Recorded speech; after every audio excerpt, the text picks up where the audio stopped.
holders cannot even make a beginning to resolve this problem if there is no cooperation from the state government. പക്ഷേ സംസ്ഥാന സർക്കാരിന്റെ സഹകരണങ്ങളില്ലെങ്കിൽ ഈ പറയുന്ന ഈ പ്രശ്നത്തിലെ പങ്കാളികളായിട്ടുള്ള ഇവരെ എല്ലാവരും ഒരുമിച്ച് ചേർന്നിരുന്നുകൊണ്ട് ഒരു പരിഹാരം കണ്ടെത്താൻ അസാധ്യമാണ്.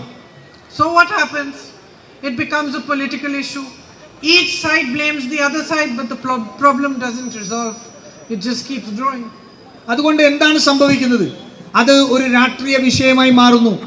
ഇരുവശങ്ങളും എല്ലാ വശത്തിലുള്ളവരും പരസ്പരം ആരോപണങ്ങൾ ഉന്നയിക്കുന്നു. അതുകൊണ്ട് ആ പ്രശ്നം പരിഹരിക്കപ്പെടുന്നില്ല. And in my travels across Tiruvambadi, I have met dairy farmers, I have met farmers, I have met different people from different communities, and each one has had a different problem. Each one, however, has said that in the last 10 years problems have not lessened, they have only increased. ഞാൻ ഈ തിരുവമ്പാടിയിലൂടെ മുഴുവൻ യാത്ര ചെയ്യുമ്പോൾ ഞാൻ ഒട്ടേറെ മനുഷ്യരെ കണ്ടിട്ടുണ്ട്. ഇവിടെ കർഷകരെ കണ്ടിട്ടുണ്ട്, ക്ഷീര കർഷകരെ കണ്ടിട്ടുണ്ട്. അവരോടെല്ലാം സംവദിച്ചിട്ടുണ്ട്. അവരോടെല്ലാം സംവദിക്കുമ്പോഴും അവർ പറയുന്നത് കഴിഞ്ഞ 10 വർഷം കൊണ്ട് അവരനുഭവിച്ചിരുന്ന ബുദ്ധിമുട്ടുകൾ, പ്രശ്നങ്ങൾ അത് കുറഞ്ഞിട്ടില്ല, മറിച്ച് അത് കൂടുകയാണ് ചെയ്യുന്നത് എന്നാണ്. On one of my visits here, I visited a dairy farm, and the whole family was running the farm. Everybody in the family was working, even the younger children were working as hard as possible to make a living. But they said no matter how hard they work, because the government doesn't provide enough support, they are no longer able to make a sustainable living through dairy farming. ഞാൻ അവിടെ ഒരു diary ഫാമിൽപ്പെട്ട ഒരു കാറ്റിൽ ഫാമിന്റെ അവിടെ ഞാൻ സന്ദർശനം നടത്തിയിരുന്നു. ആ കുടുംബം മുഴുവൻ ആ ഫാം നടത്തിപ്പിന് വേണ്ടി അവിടെ അധ്വാനം ചെലവാക്കുക. ചെറിയ കുട്ടികൾ പോലും അവരാൽ ചെയ്യാവുന്ന കാര്യം ആ ഫാമിൽ അവർ ചെയ്യുന്നുണ്ട്. പക്ഷെ അവർ പറയുന്നത് അവർക്ക് സർക്കാരിന്റെ പിന്തുണ കിട്ടാത്തത് കൊണ്ട് അവർക്ക് കൃത്യമായി ആ ഫാം നടത്തിക്കൊണ്ടുപോകാൻ അത് ലാഭകരമാക്കാൻ കഴിയാത്ത സാഹചര്യമുണ്ട്. We have been talking about the MSP for rubber for the longest time, but nothing has been done on the part of either the state government or the central government run rubber board to increase the MSP നമ്മൾ to 300 and 250. നമ്മൾ റബ്ബറിന്റെ താങ്ങുവിലയെ സംബന്ധിച്ച് ഒട്ടേറെ നാളായിട്ട് നമ്മൾ സംസാരിക്കുന്നുണ്ട്. അവർക്ക് താങ്ങുവില വർദ്ധിപ്പിക്കണം എന്നുള്ളതിനെ സംബന്ധിച്ച്. പക്ഷേ സംസ്ഥാന സർക്കാരോ റബ്ബർ ബോർഡോ അവർ 250 രൂപ എന്നുള്ള അടിസ്ഥാന വിലയിലേക്ക് ഉയർത്താൻ ഇതുവരെ ആരും തയ്യാറായിട്ടില്ല. I don't have to provide you a list with all the problems you face. My sisters are sitting here. I know that price rise is an immense problem. Every day prices are rising. And now because of the war in the Middle East, the LPG prices are going skyrocketing. ഞാൻ ഇവിടെ എല്ലാ വിഷയങ്ങളെ കുറിച്ചും സംസാരിക്കേണ്ട കാര്യമില്ല. നിങ്ങൾക്ക് അറിയാവുന്ന വിഷയങ്ങളാണ്. എൻ്റെ പ്രിയപ്പെട്ട സഹോദരിമാർ ഇവിടെ ഇരിപ്പുണ്ട്. അവർക്കറിയാം നമ്മുടെ നിത്യോപയോഗ സാധനങ്ങൾക്കുള്ള വിലക്കയറ്റം എത്രമാത്രം വലുതായിട്ട് ഇന്ന് പോയിക്കൊണ്ടിരിക്കുകയാണ്. അതുപോലെ തന്നെ LPG ഉൾപ്പെടെയുള്ളതിന്റെ വിലക്കയറ്റമുണ്ട്. ഇന്ന് മധ്യപൂർവേഷ്യ രാജ്യങ്ങളിൽ ഇന്ന് യുദ്ധം പൊട്ടിപ്പുറപ്പെടുമ്പോൾ ആ പ്രശ്നങ്ങളെല്ലാം കൂടുതൽ ഗുരുതരമായി മാറുകയാണ്. You spend time, you spend resources, you spend a lifetime educating your children, doing the best you can to give them a good education. And most of the young people I meet are extremely well educated, they all have degrees, but nobody has jobs. നിങ്ങളുടെ കുട്ടികളെ പഠിപ്പിച്ച് വലുതാക്കുന്നതിന് വേണ്ടി ഒട്ടേറെ നിങ്ങൾ പ്രയത്നം ചെയ്യുന്നു. നിങ്ങളുടെ വീട്ടിലുള്ള വിഭവങ്ങൾ മുഴുവൻ നിങ്ങൾ അതിനുവേണ്ടി ചെലവാക്കുന്നു. ഇവിടുത്തെ യുവാക്കൾ അഭ്യസ്ത വിദ്യരുമാണ്. പക്ഷേ അവർക്ക് കേരളത്തിൽ അവർക്ക് തൊഴിൽ ചെയ്യാൻ കഴിയുന്ന അവസരങ്ങൾ ഇല്ലാതെയായി മാറുന്നു. So you're facing struggle after struggle. On top of that, there has been a huge attack on minorities in the last 10 years. അപ്പോൾ നിങ്ങൾ ജീവിതത്തിൽ നിങ്ങൾ ബുദ്ധിമുട്ടുകളിൽ നിന്ന് കൂടുതൽ ബുദ്ധിമുട്ടുകളിലേക്ക് അനുഭവിച്ചുകൊണ്ടിരിക്കുക. ആ സമയത്ത് ഈ രാജ്യത്ത് മതന്യൂനപക്ഷങ്ങൾക്കെതിരെയുള്ള ആക്രമണം ഏറ്റവും ശക്തമായി നിലനിൽക്കുന്ന ഒരു കാലം കൂടിയാണ്. Policies like the FCRA, the new FCRA policy are crippling charitable institutions that are doing excellent work. ഇന്ന് FCRA പോലെയുള്ള നിയമങ്ങൾ നമ്മുടെ സന്നദ്ധ സംഘടനകൾ അതുപോലെ തന്നെ ജീവകാരുണ്യ പ്രവർത്തനം നടത്തുന്ന സംഘടനകൾ അവരുടെ പ്രവർത്തനത്തെ എല്ലാം ഇല്ലാതെയാക്കാൻ അതെല്ലാം തകർക്കുന്ന രീതിയിലേക്ക് FCRA നിയമത്തിന്റെ ഭേദഗതി ഇന്ന് government കൊണ്ടുവന്നിരിക്കുകയാണ്. I myself have seen the excellent work in education that is being done not just by Christian charities but by Islamic ones and Hindu ones as well. ഞാൻ എന്റെ കണ്ടുകൊണ്ട് തന്നെ കണ്ടിട്ടുണ്ട് നമ്മുടെ ക്രിസ്തീയ സംഘടനകൾ മാത്രമല്ല, മറ്റുള്ള എല്ലാ സംഘടനകളും ഈ രാജ്യത്ത് നടത്തിക്കൊണ്ടിരിക്കുന്ന സന്നദ്ധ പ്രവർത്തനങ്ങൾ, ജീവകാരുണ്യ പ്രവർത്തനങ്ങൾ ഞാൻ നേരിട്ട് കണ്ടിട്ടുണ്ട്. Many of you have relatives in the Middle East, people who did not get opportunities here in the state and were forced to look outside for better employment and to be able to make a living. നിങ്ങൾക്ക് നിങ്ങളുടെ കുടുംബാംഗങ്ങളും പലരും ഇന്ന് middle ഈസ്റ്റിലുണ്ട്, മധ്യപൂർവേഷ്യ രാജ്യങ്ങളുണ്ട്. ഈ കേരളത്തിൽ തൊഴിലവസരങ്ങൾ ഇല്ലാതിരുന്നത് കൊണ്ട് പുറത്തുപോയി ജോലി ചെയ്യേണ്ടി വന്ന ഒട്ടേറെ പേർ നിങ്ങളുടെ എല്ലാവരുടെയും കുടുംബങ്ങൾ, സഹോദരന്മാർ ഉണ്ട്. They are our children, our brothers, our sisters, and lakhs of them are now stuck in different countries in the Middle East because of the war. അവർ നമ്മുടെ കുട്ടികളാണ്, നമ്മുടെ സഹോദരങ്ങളാണ്. അവരിന്ന് പക്ഷേ ആ മധ്യപൂർവേഷ്യയിൽ നടക്കുന്ന യുദ്ധത്തിന്റെ കെടുതിയിൽ ലക്ഷങ്ങളായിട്ടുള്ള നമ്മുടെ ഏറ്റവും വേണ്ടപ്പെട്ട ഉറ്റവർ ഇന്ന് കുടുങ്ങിക്കിടക്കുകയാണ്. അവരതിന്റെ ദുരന്തങ്ങൾ അനുഭവിച്ചുകൊണ്ടിരിക്കുകയാണ്. Their families, their mothers, fathers must be worried sick about them, wondering whether they are going to be secure and they are going to be safe. അവരുടെ വീട്ടിലുള്ള അമ്മമാർ, അച്ഛന്മാർ, അവരുടെ കുടുംബാംഗങ്ങളെല്ലാം ഒട്ടേറെ ആശങ്കാകുലരാണ്. അവിടെയുള്ള നമ്മുടെ ചെറുപ്പക്കാർ, നമ്മുടെ കുടുംബാംഗങ്ങൾ അവർ സുരക്ഷിതരാണോ, അവർക്ക് എല്ലാ സഹായങ്ങളും ലഭിക്കുന്നുണ്ടോ എന്നുള്ള ചിന്തിച്ച് ആശങ്കാകുലരാണ്. And unfortunately, seeing the situation around in the world, it seems like our problems are going to increase more and more in the near future. പക്ഷെ ദൗർഭാഗ്യവശാൽ നമ്മൾ ഇന്ന് ലോകത്ത് നടക്കുന്ന സംഭവങ്ങളെ കുറിച്ച് കാണുമ്പോൾ നമ്മുടെ നാട്ടിൽ നമ്മുടെ ജനങ്ങൾ അനുഭവിക്കുന്ന പ്രശ്നങ്ങൾ ഇനിയും അതിരട്ടിയായി വർദ്ധിച്ച് മുന്നോട്ട് പോകുന്ന സാഹചര്യം ഉണ്ടാകും എന്ന് തന്നെയാണ് നമ്മൾക്ക് കാണാൻ കഴിയുക. You're already paying astronomical prices and rates for gas cylinders. നമ്മൾ ഇപ്പോൾ തന്നെ ഗ്യാസ് സിലിണ്ടർ, LPG ഗ്യാസ് സിലിണ്ടറിന് വേണ്ടി ആകാശം മുട്ടുന്ന പണമാണ് നമ്മൾ ഇന്ന് കൊടുത്തുകൊണ്ടിരിക്കുന്നത്. And slowly more struggles, more problems are piling up. പതുക്കെ കൂടുതൽ പ്രശ്നങ്ങൾ, കൂടുതൽ ബുദ്ധിമുട്ടുകൾ ഇന്ന് കൂടിക്കൊണ്ടിരിക്കുകയാണ്. Now in the middle of all this, what is it that you most need today? പക്ഷേ ഇതിനെല്ലാത്തിനും നടുവിൽ എന്താണ് നിങ്ങൾക്ക് ഈ സാഹചര്യത്തിൽ ഏറ്റവും കൂടുതൽ ആവശ്യമുള്ളത്? You need a leadership with courage. You need a leadership that is prepared to stand up for you, to fight for you. നിങ്ങൾക്ക് നിങ്ങളോടൊപ്പം പിന്തുണച്ച് നിൽക്കാൻ കഴിയുന്ന, നിങ്ങളോട് കൂടെ കരുത്തോടുകൂടി നിൽക്കാൻ കഴിയുന്ന, നിങ്ങളെ നേർവഴിക്ക് നയിക്കാൻ കഴിയുന്ന ഒരു നേതൃത്വമാണ് ആവശ്യം. Instead, both in the state, in Kerala, and in the center, with our Prime Minister Narendra Modi ji, there is absolutely no courage left. പക്ഷേ ഇന്ന് നമ്മുടെ കേരളത്തിലാണെങ്കിലും കേന്ദ്രത്തിൽ നരേന്ദ്രമോദിയുടെ നേതൃത്വത്തിലാണെങ്കിലും ഇന്ന് നമ്മുടെ ഭരണ നേതൃത്വത്തിൽ ഇന്ന് യാതൊരു വിധത്തിലുള്ള കരുത്തും അവർക്ക് ഉള്ള ഒരു ഇതും ഇല്ല. അവർ ഭയത്തിന്റെ നിഴലിലാണ്. What you are seeing unfolding day after day is the result of a leadership of self-serving, self-protection and cowardice. നമ്മൾ ഇന്ന് കാണുന്ന, ദിവസവും കാണുന്ന വിഷയം, നമുക്ക് ആവശ്യമുള്ളപ്പോഴുള്ള നേതൃത്വം, ആ നേതൃത്വം ഇന്ന് ഭീരുത്വത്തിലും അതുപോലെ തന്നെ അവരുടെ സ്വന്തം താല്പര്യത്തിനും വേണ്ടി മാത്രം നിലകൊള്ളുന്ന നേതൃത്വമായി മാറുന്നു എന്നുള്ളതാണ്. Only cowards rule by fear. ഭീരുക്കൾ മാത്രമാണ് ഭയം കൊണ്ട് ഭരിക്കുന്നത്.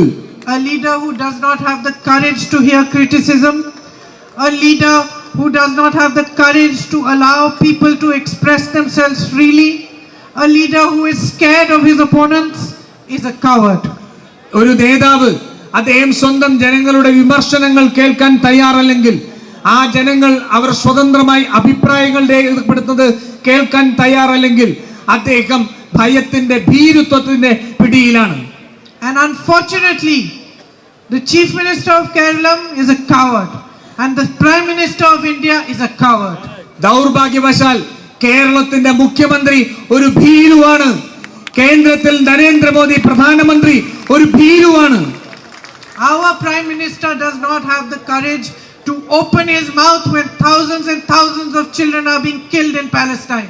നമ്മുടെ പ്രധാനമന്ത്രിക്ക് പാലസ്തീനിൽ ആയിരക്കണക്കിന് കുട്ടികൾ കൊല ചെയ്യപ്പെടുമ്പോൾ വാ തുറന്ന് സംസാരിക്കാനുള്ള ധൈര്യമില്ല. He goes to Israel 2-3 days before the war to bow down to the Israelis and to accept medals from them. അദ്ദേഹം ഈ ഇസ്രായേൽ യുദ്ധം നടക്കുന്നതിന് 2 ദിവസം മുമ്പ് ഇസ്രായേലിൽ പോയി ഇസ്രായേലിന്റെ നേതൃത്വത്തിന് മുൻപിൽ നമ്രശിരസ്കനായി നിൽക്കുകയായിരുന്നു. He is so scared of his name being in the Epstein files and of his friend Adani being prosecuted in America that he goes and signs a trade deal with America in which he compromises all the hard-working farmers of this country. അദ്ദേഹത്തിന്റെ പേര് Epstein file, ലൈംഗിക ചൂഷണത്തിന്റെ പേരിലുള്ള Epstein ഫയലിൽ നരേന്ദ്രമോദിയുടെ പേരുണ്ട് എന്നുള്ളതിൽ അദ്ദേഹത്തിന്റെ ഭയമാണ്. അദ്ദേഹത്തിന്റെ സുഹൃത്തായ അദാനിക്കെതിരെ അമേരിക്കയിൽ ഇന്ന് കേസുകൾ നടക്കുന്നു എന്നുള്ള ഭയമാണ്. അതുകൊണ്ട് അമേരിക്കയുടെ സമ്മർദ്ദത്തിന് വഴങ്ങി ഈ ഇന്ത്യയുടെ വ്യാപാര കരാർ നമ്മുടെ കർഷകരെ ഉൾപ്പെടെ അവരോട് മത്സരിക്കുന്നതിന് വേണ്ടിയുള്ള അവരുടെ താല്പര്യങ്ങൾ ബലി കഴിക്കുന്ന കരാറിൽ ഇന്ന് ഏർപ്പെട്ടിരിക്കുന്നു. The farmers of India who work day and night, who toil with their sweat and blood to feed this country will now have to compete with huge mechanized farms in the US with all the resources in the world. While the US will put tariffs on our goods, we are going to take their goods tax free.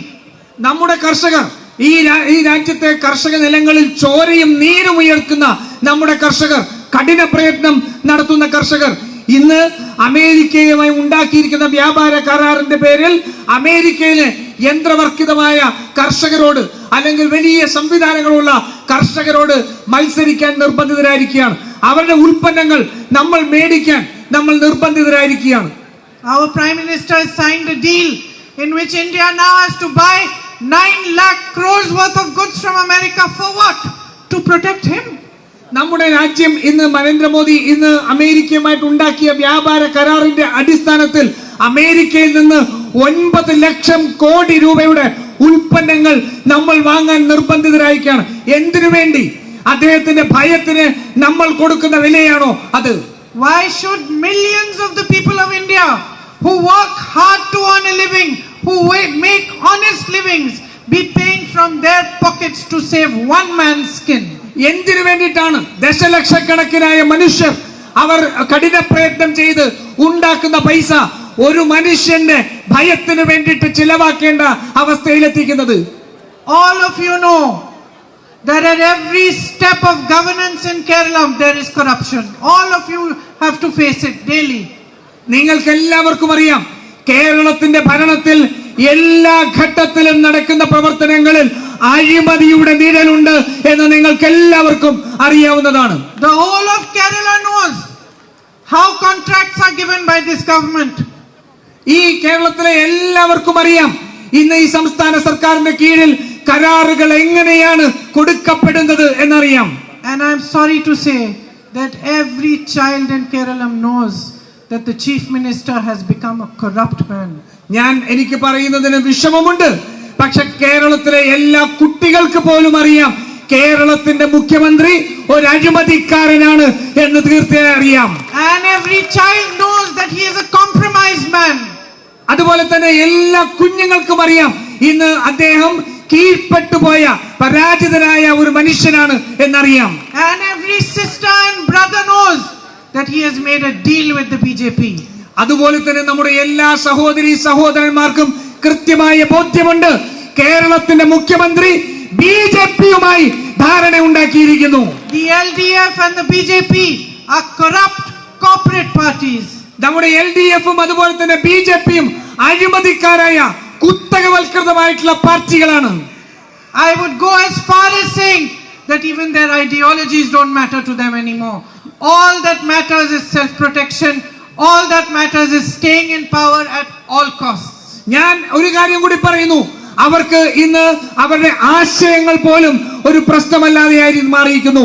അവർക്കാകെ ആവശ്യം അധികാരത്തിൽ നിലനിൽക്കാൻ അഴിമതിക്ക് വേണ്ടി എങ്ങനെയും അധികാരത്തിലേക്ക് കടിച്ചു തൂങ്ങുക എന്ന് മാത്രമായി മാറിയിരിക്കുന്നു. So now you tell me, you brave people of Wayanad, do you want to be led by cowards? അതുകൊണ്ട് നിങ്ങൾ എന്നോട് പറയുക, ഈ വയനാടിലെ ഏറ്റവും കരുത്തരായ ധൈര്യശാലികളായ ജനങ്ങൾ പറയുക, നിങ്ങളെ ഒരു ഭീരു നയിക്കാൻ നിങ്ങൾ ആഗ്രഹിക്കുന്നുണ്ടോ? Or has the time come now to bring about change in Kerala? കേരളത്തിൽ ഒരു മാറ്റം കൊണ്ടുവരാനുള്ള അവസരമാണ് എത്തിയിരിക്കുന്നത്. Every time I come here, I am amazed by your state. ഞാൻ എല്ലാ പ്രാവശ്യവും ഇവിടെ വരുമ്പോ നമ്മുടെ ഈ സംസ്ഥാനത്തിന്റെ കഴിവുകൾ കണ്ട് ഞാൻ അത്ഭുതപ്പെടാറുണ്ട്. I am amazed at the natural beauty, the great potential for tourism, for farming, for vegetables, for spices, for coffee, for tea. ഞാൻ ഇവിടെ വരുമ്പോഴെല്ലാം നമ്മുടെ നാടിന്റെ ഏറ്റവും വലിയ സാധ്യതകൾ കാണുന്നു. നമ്മുടെ കർഷക രംഗം, സുഗന്ധവ്യഞ്ജനം, നമ്മുടെ തേയില, അതുപോലെ തന്നെ കോഫി, എല്ലാത്തിന്റെയും അവസരങ്ങൾ കാണുമ്പോൾ ഞാൻ അത്ഭുതപ്പെടാറുണ്ട്. The richness of your cultures, your traditions, and most beautiful of all, the way you live in harmony, Hindus, Muslims, Christians, shining like an example for the whole nation to see, even at this time of difficulty and strife. നിങ്ങളുടെ സമ്പന്നമായ പൈതൃകം, നിങ്ങളുടെ സമ്പന്നമായ സംസ്കാരം, ആ സംസ്കാരങ്ങളെല്ലാം നിങ്ങളുടെ ഏറ്റവും വലിയ സവിശേഷതയാണ്. അതുപോലെ തന്നെ മതത്തിനപ്പുറം എല്ലാ വിഭാഗങ്ങൾക്കും അപ്പുറം സമാധാനത്തോടുകൂടി ഒരുമിച്ച് ജീവിക്കുന്ന ഈ കാലഘടി കെട്ടകാലത്തിൽ പോലും അത് ഒരു വലിയ തിളങ്ങുന്ന ഉദാഹരണമായി രാജ്യത്തിന് മുമ്പിൽ നിൽക്കുകയാണ്. You have a vibrant and strong democratic culture which comes from within your society itself. നിങ്ങൾക്ക് ഏറ്റവും സജീവതയുള്ള, അതുപോലെ തന്നെ ഏറ്റവും കരുത്തായ ഒരു ജനാധിപത്യ സംവിധാനമുണ്ട്. അത് നിങ്ങളുടെ സമൂഹത്തിന് ഇടയിൽ നിന്ന് തന്നെ ഉയർന്നു വന്നിട്ടുള്ളതാണ്. From the teachings of great saints like Narayan Guruji, Narayana ഗുരുവിനെ പോലെ ഏറ്റവും മഹത്തായ ആചാര്യന്മാരുടെ വീക്ഷണങ്ങളിൽ നിന്ന്, ദർശനങ്ങളിൽ നിന്ന് വന്നിട്ടുള്ളതാണ്. you speak of equality, of truth, you fight for it. നിങ്ങൾ സമത്വത്തിന് വേണ്ടി, നിങ്ങൾ ആ സമത്വത്തിന് വേണ്ടിയിട്ട് പോരാടുന്നു, നിങ്ങൾ സത്യത്തിന് വേണ്ടി പോരാടുന്നു. You cannot allow your state to go down this path for another 5 years. നിങ്ങൾക്കൊരിക്കലും ഈ പാതയിൽ നിന്ന് ഇനി അടുത്തൊരു 5 വർഷം കൂടി ഈ കേരളം നിലംപതിക്കുന്ന ഒരു സർക്കാരിനെ ഉണ്ടാക്കാൻ കഴിയില്ല. This is your land. ഇത് നിങ്ങളുടെ പ്രദേശമാണ്, നിങ്ങളുടെ നാടാണ്. It is your duty towards your children, towards future generations, towards your beautiful land, towards your state and your nation. ഇത് നിങ്ങളുടെ അടുത്ത തലമുറയ്ക്ക് വേണ്ടി, നിങ്ങളുടെ കുടുംബത്തിന് വേണ്ടി നിങ്ങളുടെ ഉത്തരവാദിത്തമാണ് ഈ നാടിനെ ഇതേപോലെ അല്ലെങ്കിൽ നമ്മുടെ യഥാർത്ഥ പാതയിൽ പിടിച്ചു നിർത്തുക എന്നുള്ളത്. It is your duty to show political leaders of every party that accountability in a democracy is paramount. നിങ്ങൾക്ക് നിങ്ങളുടെ നേതാക്കന്മാരെ, രാഷ്ട്രീയ നേതാക്കന്മാരെ, അത് ഏത് രാഷ്ട്രീയ പാർട്ടിയിലും പെട്ടവരാവട്ടെ, ഇവിടുത്തെ സുതാര്യതയും ജനങ്ങളോടുള്ള ഉത്തരവാദിത്വമാണ് പരമപ്രധാനം എന്ന് നിങ്ങൾക്ക് കാണിച്ചു കൊടുക്കേണ്ട അവസരമാണ്. Political power in a democracy belongs to the people. It belongs to you, my sister, to you, my brother. നിങ്ങൾ രാഷ്ട്രീയത്തിൽ രാഷ്ട്രീയ അധികാരം എന്ന് പറയുന്നത് ജനങ്ങളിൽ നിന്ന് ലഭിക്കുന്നതാണ്, ജനങ്ങളിൽ നിന്നുണ്ടാവുന്നതാണ്.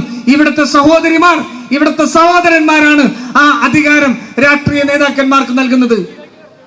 It is your right to demand this power.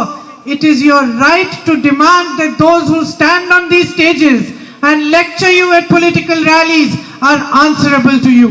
നിങ്ങൾ ഈ വേദികളിൽ നിന്ന് നിങ്ങളോട് രാഷ്ട്രീയ പ്രസംഗം നടത്തുന്ന നേതാക്കന്മാരോട് സുതാര്യതയും നിങ്ങളോടുള്ള ഉത്തരവാദിത്വവും വേണമെന്ന് ആവശ്യപ്പെടാനുള്ള അധികാരം നിങ്ങളുടേതാണ്. Bring in a government that has a vision for Kerala. Bring in a government that focuses on development, that focuses on providing your young people who you have educated with jobs, with opportunities to build their lives. കേരളത്തിൽ ഒരു സർക്കാർ, ജനങ്ങളോട് ഉത്തരവാദിത്തമുള്ള ഒരു സർക്കാർ, നിങ്ങൾ കഷ്ടപ്പെട്ട് നിങ്ങൾ അധ്വാനിച്ച് വളർത്തി വലുതാക്കിയ നിങ്ങളുടെ അടുത്ത തലമുറയ്ക്ക് അവസരങ്ങൾ നൽകുന്ന, തൊഴിലുകൾ നൽകുന്ന ഒരു സർക്കാരിനെ കൊണ്ടുവരേണ്ട സമയമായിരിക്കുന്നു. Bring in a government that treats the great resources of this state with great respect. ഈ രാജ്യത്തിന്റെ, ഈ സംസ്ഥാനത്തിന്റെ വിഭവങ്ങളെ കുറിച്ച് വലിയ ബഹുമാനത്തോടു കൂടി കാണുന്ന, അത് ഫലപ്രദമായി ഉപയോഗപ്പെടുത്തുന്ന ഒരു സർക്കാരിനെ അധികാരത്തിൽ കൊണ്ടുവരാൻ സമയമായിരിക്കുന്നു. And don't allow these resources to be used as tools for corruption and for keeping power at all costs. ഈ രാജ്യത്തെ അധികാരം എങ്ങനെയും നിലനിർത്താൻ അഴിമതിക്ക് വേണ്ടി നിങ്ങളുടെ വിഭവങ്ങൾ ഉപയോഗിക്കാൻ നിങ്ങൾ അനുവദിക്കരുത്. It has been 10 years now. My friends, my sisters, my brothers. ഇപ്പോ കഴിഞ്ഞ ഈ ഒരു 10 വർഷമായിരിക്കുന്നു സഹോദരി സഹോദരന്മാരെ. And standing here before you today, I want to ask you, is it not enough? ഞാൻ ഇവിടെ നിങ്ങളുടെ മുന്നിൽ നിന്നുകൊണ്ട് ഞാൻ ചോദിക്കാൻ ആഗ്രഹിക്കുന്നു, ഇത് മതിയായില്ലേ? Yes or no? Enough? Then bring about a change. അങ്ങനെയാണെങ്കിൽ ഒരു മാറ്റം കൊണ്ടുവരൂ. We have a vision for you. The UDF has a vision. It's a progressive vision. We want to develop this state. We want to give you opportunities for jobs here. We want to provide you with safety, with security, with a good education, with good healthcare services. UDF നിങ്ങൾക്ക് മുമ്പിൽ ഒരു വലിയ വീക്ഷണത്തോടു കൂടി, ദീർഘവീക്ഷണത്തോട് കാഴ്ചപ്പാടോടു കൂടിയാണ് നിൽക്കുന്നത്. ഈ നാട്ടിൽ വികസനം കൊണ്ടുവരുന്നതിന് വേണ്ടി, ഇവിടുത്തെ ആരോഗ്യരംഗം ശക്തിപ്പെടുത്തുന്നതിന് വേണ്ടി, ഇവിടുത്തെ തൊഴിലവസരങ്ങൾ ഉണ്ടാക്കുന്നതിന് വേണ്ടി ദീർഘവീക്ഷണത്തോടു കൂടിയാണ് UDF നിങ്ങളെ സമീപിക്കുന്നത്. We have put forward 5 main guarantees that we want to give you to begin with if we come into government. നമ്മുടെ UDFന്റെ സർക്കാർ അധികാരത്തിലേക്ക് വന്നാൽ തുടങ്ങി വെക്കുന്നതിന്റെ തുടക്കം എന്ന നിലയിൽ ഞങ്ങൾ 5 ഗ്യാരണ്ടികൾ നിങ്ങളുടെ മുന്നിൽ അവതരിപ്പിക്കാൻ ആഗ്രഹിക്കുന്നു. Some of these guarantees have already been implemented in states where the Congress was in government and they have been very successful. നമ്മൾ പറയുന്ന ഈ ഗ്യാരണ്ടികൾ പലതും പല സംസ്ഥാനങ്ങളിൽ, കോൺഗ്രസ് ഭരിച്ച സംസ്ഥാനങ്ങളിൽ നടപ്പിലാക്കിയിട്ടുണ്ട്, ഫലപ്രദമായി നടപ്പിലാക്കിയിട്ടുള്ള ഗ്യാരണ്ടികളാണ്. For all my sisters, all the women of Kerala, we want you to have free bus travel throughout the state.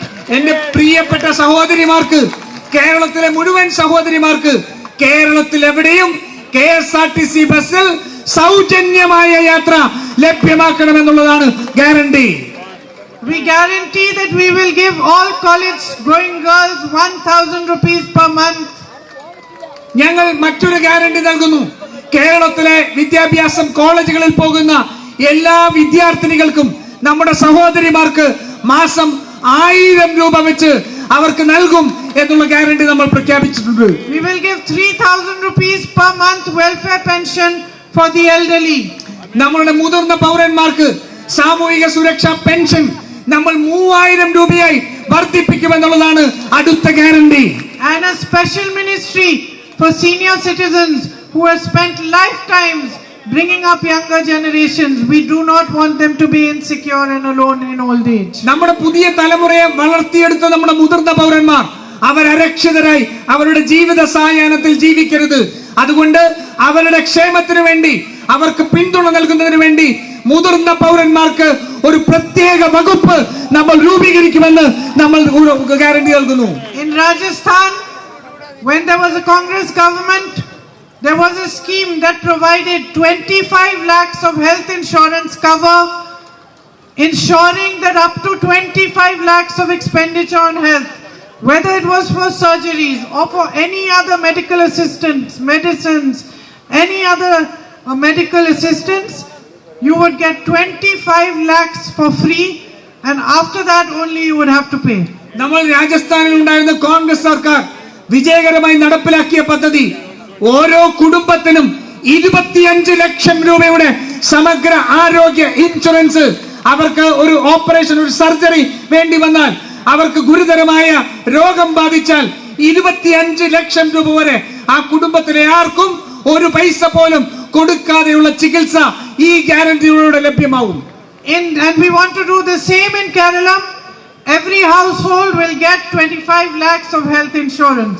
രാജസ്ഥാനിൽ നടപ്പിലാക്കിയത് തന്നെ നമ്മൾ കേരളത്തിലും നടപ്പാക്കാൻ ആഗ്രഹിക്കുന്നു. ഓരോ കുടുംബത്തിനും 25 ലക്ഷം രൂപയുടെ പരിരക്ഷ നമ്മൾ ഉറപ്പാക്കും.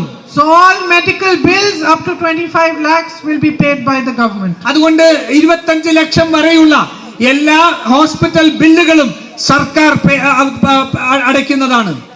For young people, young men and women who want to start their own businesses, the government will provide a 5 lakh rupee interest-free loan so that you can take the first step without worrying and start your own business. നമ്മുടെ യുവാക്കന്മാർക്ക് അവർക്ക് പുതിയ സംരംഭകരായി മാറാൻ വേണ്ടി ആദ്യത്തെ പ്രവർത്തന ചെലവിന് വേണ്ട പണത്തെക്കുറിച്ച് ആകുലപ്പെടാതെ അവർക്ക് സംരംഭകരായി മാറാൻ നമ്മുടെ സർക്കാർ അധികാരത്തിൽ വന്നാൽ 5 ലക്ഷം രൂപയുടെ പലിശരഹിത വായ്പ നമ്മൾ അവർക്ക് ലഭ്യമാക്കും. But we want to do much more than this for you. ഞങ്ങൾക്ക് ഇതിനേക്കാൾ കൂടുതൽ ഒട്ടേറെ ജനങ്ങൾക്ക് വേണ്ടി ചെയ്യുന്നതിന് വേണ്ടിയിട്ടുള്ള വീക്ഷണമുണ്ട്. So I am here today to ask you to support CK Qasim ji. അതുകൊണ്ട് ഞാൻ ഇന്നിവിടെ വന്നിരിക്കുന്നത് നിങ്ങൾ CK കാസിമിനെ പിന്തുണയ്ക്കണം എന്ന് നിങ്ങളോട് അഭ്യർത്ഥിക്കാനാണ്. Our UDF candidate, നമ്മുടെ UDF-ന്റെ സ്ഥാനാർത്ഥി, every single vote of yours counts. Every single vote for the UDF is a vote for the progress of Kerala, for the development of Kerala, and for a brighter future for your families and for yourselves. നിങ്ങളുടെ ഓരോ വോട്ടും നിങ്ങളുടെ ഓരോ അഭിപ്രായവും ഈ രാജ്യത്ത് പുരോഗമനപരമായ ഒരു ഗവൺമെന്റിനെ ഉണ്ടാക്കാൻ വേണ്ടിയുള്ള മുതൽക്കൂട്ടാണ്. നിങ്ങളുടെ വോട്ടുകൾ വെച്ചുകൊണ്ടാണ് ആ കേരളത്തെ ഏറ്റവും ഒരു പുരോഗമനപരമായ സംസ്ഥാനമായി UDF മാറ്റാൻ ആഗ്രഹിക്കുന്നത്. Help us to make this government in the state so that we can work much harder for you, so that we can provide much more for you, and all the resources which rightfully belong to you should go back into your hands. അതുകൊണ്ട് UDF-ന്റെ ഒരു സർക്കാർ ഉണ്ടാക്കുന്നതിന് ഞങ്ങളെ സഹായിക്കണം. നിങ്ങളോടൊപ്പം നിൽക്കാൻ, നിങ്ങളെ ചേർത്ത് പിടിക്കാൻ, ഈ സംസ്ഥാനത്തിന്റെ വിഭവങ്ങളെല്ലാം നീതിപൂർവമായി നിങ്ങൾക്ക് എത്തുന്നു എന്ന് ഉറപ്പാക്കാൻ UDF-ന്റെ ഒരു ഭരണ സംവിധാനം ഉണ്ടാക്കാൻ നിങ്ങൾ ഞങ്ങളെ പിന്തുണയ്ക്കണമെന്ന് ഞാൻ അഭ്യർത്ഥിക്കുന്നു. Thank you very much once again for waiting for me until this dark hour. I'm very, very grateful, and I can never stop saying to you how honored I am and how grateful I am to represent all of you in Parliament. Thank you very much. Jai Hind.